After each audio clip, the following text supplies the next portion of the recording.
Lately, we've received a ton of great questions, very insightful, that frankly deserve some attention, more than a quick comment or two. So we thought this gives us a great opportunity to expand on some of the ideas we speak about here. And if one of you asked this question, it's very likely many of you had the same thoughts. So, number one, the number one item in the news today is Massachusetts housing shortage leading to the most expensive sales prices ever reported in June, despite the highest mortgage interest rates. Now, this is in regards to a video we did last week in regards to the housing market and the supply. And what was reported very accurately is that we have a phenomenon here where the home sales are sinking, meaning the volume. The supply is on very short demand, but prices are at all-time high. So this really begs the question, is this a case of supply and demand? What exactly is going on here? And Massachusetts, by the way, is not working in a vacuum. This is a case in many states. Well, take a look at the existing home sales monthly supply. This figure represents the amount of months given the current rate of sales it would take to sell all the homes in the inventory. Now, these are existing homes. The current level is 4.1. So given the current pace, it would take 4.1 months to sell all the existing homes in inventory. Conversely, we have new homes for sale monthly supply. That number is 9.3. New homes 9.3, existing homes 4.1. Well, what's the difference here? We have new homes versus existing homes.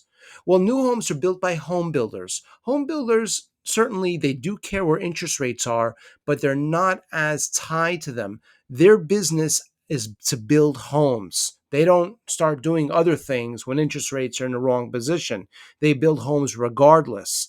Existing homes are more sensitive to interest rates because they're owned by homeowners, and homeowners may not want to sell their house if they bought it with, when interest rates are very low, because if they sell the house, they're going to have to buy another one and start a brand new higher interest rate mortgage. It's called the lock-in effect. We've spoken about this many times in the past. And essentially, it's acting as a barrier. It's preventing, it's dissuading current homeowners from selling because of the high interest rate environment. Home builders, all they want to do is build homes and sell homes. And that's why we see the disparity between existing homes, this is the monthly supply in blue, and new homes, the monthly supply in red, with much higher rate of new homes. There's a lot more new homes in the market. Again, 9.3 months versus 4.1. The difference is the lock-in effect.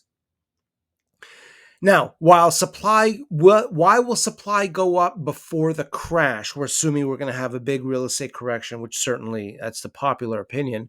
Suppliers, do they know what's coming? It's a very good question. Why would home builders continue to build if they know the crash is coming? Well, frankly speaking, they don't know. We don't know. It's anybody's guess. The other thing is what we said earlier. Home builders, their only business is to build homes and sell homes. It's not like they can go sell refrigerators if interest rates go up too much. So their business is to sell homes even in a high interest rate environment. Now, maybe they want to slow down. Maybe they want to change the type of home that they're building. Now we see shrinkflation, where we have smaller homes being built for the same amount of money. But the fact of the matter is they have to continue to build if they want to stay in business. In blue, new homes for sale. That's the monthly supply we've been speaking about. In red, this is the new home sold, the average sales price. This is how much the homes are going for. And this, by the way, is 2008 through 10, the financial crash of '08. Now, in particular, in blue, again, that's the monthly supply. Notice from early '08 to '09, the monthly supply went from 10.3 months to 12.2 months. That supply skyrocketed. Again, we're in the low nines right now. During the same period of time, the average sales price went down from 314,000 to much lower, 245. So we can see the phenomenon take place here where the supply goes up as prices go down. It also, it's the dynamic, of course, of supply versus demand. There's more supply, therefore the demand goes down. But this is something that happens over and over again. So going back to the question, why would they continue to build if they know the crash is coming? Well, number one, we don't know that the crash is coming. It could be a soft landing. We spoke about this recently. And if it is, in fact, a soft landing, the home builders, they want to be positioned just right to take advantage of it. Speaking of which, on a possible soft landing, won't this get spoiled by U.S. government budgetary constraints, debt interest payments increase? How much of the GDP is really government spending? And what will be the effect when that reduces significantly due to the interest rate debt burden? Well, to answer the question number one, government spending represents around 16% of the GDP. 68, almost 70% of our gross domestic product is represented by PCE. That's, if you remember the inflation video, personal consumption expenditure. In broad terms, it's goods and services. It's the economy that we all interact with on a daily basis. The business investment in red, that's the investments made in existing businesses, whether buy more tables for restaurants or buy more machinery for a factory. By the way, the business investment, we spoke about this in the last video, that is most closely correlated to the economy and to recessions in the past. So if you want to know which way the economy is going, you'll watch the business investment. We tracked that in the last video. It looks good, by the way. In terms of government spending, and the question is, won't they reduce government spending in light of a possible slowdown in the economy? I don't know. The answer is I don't know when the government's ever slowed down on government spending, regardless of economic conditions. So I don't anticipate, that being the case at all. And the Federal Reserve, is always there, quantitative easing wise, to give us more money if the government needs to spend more. Now, I am surprised you ignore the bond market, which previously addressed. Well, we didn't ignore it, of course. It's a great question. You actually have very, very good points. We can't talk about every single one. There are really very good points in this comment, though. Number one is the inverted yield curve, which we're going to talk about in just a second. But you also mentioned the fact that is it possible that PCE, personal consumption expenditure, is down because people are holding on to cash and delinquencies are up? We should revisit this, but credit card debt is acting as the buffer. It's at record highs, I think all-time highs, and that is really acting as a buffer. We actually spoke about this in our PPI CPI video just maybe about a week or so ago. How is it possible that consumer prices are going down, but producer prices are going up? Well, the buffer, the shock absorber between those two, that's credit card debt. But getting back to the inverted bond market question, and to briefly sum it up, we did a video recently. We said, well, maybe we're going to have a soft landing. GDP was good, not great, but it was good, especially despite the high interest rates. Inflation is coming down and growth is outpacing inflation. And on that premise alone, we built a case for a soft landing. Our opinion, are we going to have a soft landing? There's a lot more to take into consideration. The jobs numbers are coming out soon. Analysts are not expecting very much, and there's not a lot of reason to expect very much. Manufacturing has been lackluster at best. Retail sales have been struggling. There's a lot of negative out there. This past GDP report was good, but that's kind of in a vacuum. But we still do have an inverted bond market. Now, when the inverted bond market ends, does this mean we're going to go into a recession? Not every inverted bond market ends in a recession, but every economic slowdown, every recession has been preceded by an inverted bond market. So it's not 100% predictor. The inverted bond market tells us, watch out. Something is not right in the economy. How it ends, whether it's a soft landing or hard landing, that's left to be seen.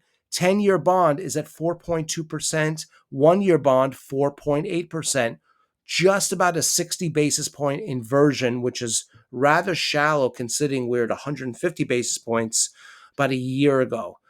In yellow, that's the 1-year bond. In blue, that's the 10-year bond. The gray histogram bars show us the inversion. It's negative, meaning again, the 1-year yield is higher than the 10-year, but we can see that inverted bond market is starting to dissipate. Every inverted bond market must eventually end, and that typically we look back to 2000, certainly 2020, 208, 2001. I don't believe in 95 we had an inversion, but every inverted bond market from those examples ends with a 1-year crossing back down below the 10-year, the yellow going back below the blue line. Does that does that predict and guarantee a recession? Absolutely not. That's just a signal that the inverted bond market's over. But speaking of 2001, this is a great example. It was it wasn't a great example of a soft landing. A great example of a soft landing is 1995. 2001 is a medium soft hard landing. It wasn't awful like 2008. It wasn't benign like 1995. It was probably somewhere in the middle. In blue, we have the 1-year bond. In red, 10-year bond. The gray histogram bar shows us the inversion. And zooming in, this is the point that the inversion ended when the one crossed below the red line, the 10-year, and the inverted bond market obviously concluded at that point. This is what the economy looked like at that time, 2001. We had a GDP 2.4% in mid 2000.